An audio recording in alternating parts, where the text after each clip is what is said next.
Parisada Hindu Dharma Indonesia PHDI Provinsi Bali bersama Majelis Desa Adat MDA Provinsi Bali mengeluarkan surat edaran bersama nomor 076/PHDI Bali /8/2021 dan nomor 008/SE/MDA Provinsi Bali /8/2021. SE mengatur tentang pembatasan pelaksanaan upacara pancayatnya dalam masa Gering Agung COVID-19 di Provinsi Bali yang mulai berlaku 9 Agustus 2021. Surat edaran bersama ini dikeluarkan mengingat masih tinggi dan ganasnya penularan virus varian Delta COVID-19 di Provinsi Bali. Kasus baru COVID-19 semakin meningkat, namun tingkat kesembuhan yang menurun dan angka kematian yang cenderung meningkat.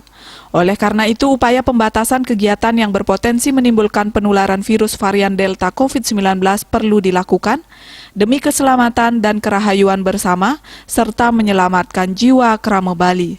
Tujuannya untuk melindungi alam, krama, dan kebudayaan Bali agar tetap rajag, sehingga tatanan kehidupan Krama Bali bisa cepat normal kembali. Kesadaran bahwa penanganan Gering Agung COVID-19 merupakan tanggung jawab bersama perlu ditingkatkan sekaligus mempercepat pemutusan mata rantai penularan virus varian Delta COVID-19. Surat edaran bersama tersebut ditandatangani Ketua PHDI Provinsi Bali Profesor I Gusti Ngurah Sudiana dan Bendesa Agung MDA Provinsi Bali Ida Penglingsir Agung Putra Sukahet. Agar surat edaran bersama ini berjalan dengan baik dan pencapaian yang maksimal, PHDI dan MDA Kabupaten Kota, Kecamatan, dan Desa Adat bersama Desa Kelurahan Sebali diminta agar bertanggung jawab dalam pelaksanaannya. Sosialisasi diharapkan dilakukan untuk membangun kesadaran dan kesabaran kolektif Krama Bali sehingga lebih mentaati surat edaran ini.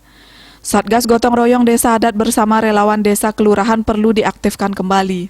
Krama Bali dimohon agar melaksanakan dengan sebaik-baiknya, dengan setulus-tulusnya, tertib, disiplin, dan penuh rasa tanggung jawab. Selain itu, Pangdam 9 Udayana dan Kapolda Bali beserta jajaran sampai tingkat desa kelurahan juga dimohonkan agar ikut berperan aktif mendukung pelaksanaan surat edaran ini. Surat edaran ini berlaku mulai Senin 9 Agustus 2021 sampai ada surat pemberitahuan lebih lanjut.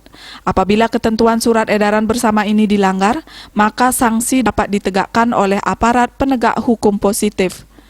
Pembatasan kegiatan dalam masa PPKM level 4 ini ada dasar hukum positifnya yang diatur oleh negara. Penyarikan Agung MDA Provinsi Bali I Ketut Sumarte menegaskan, dalam pendekatan adat yang didasarkan pada asas gilik saguluk salunglung sabayantake, dalam kondisi pandemi virus varian Delta COVID-19 ini, masyarakat diajak saling bahu-membahu, mengambil peran dan bertanggung jawab pada keselamatan bersama umat manusia. Winata Bali Post.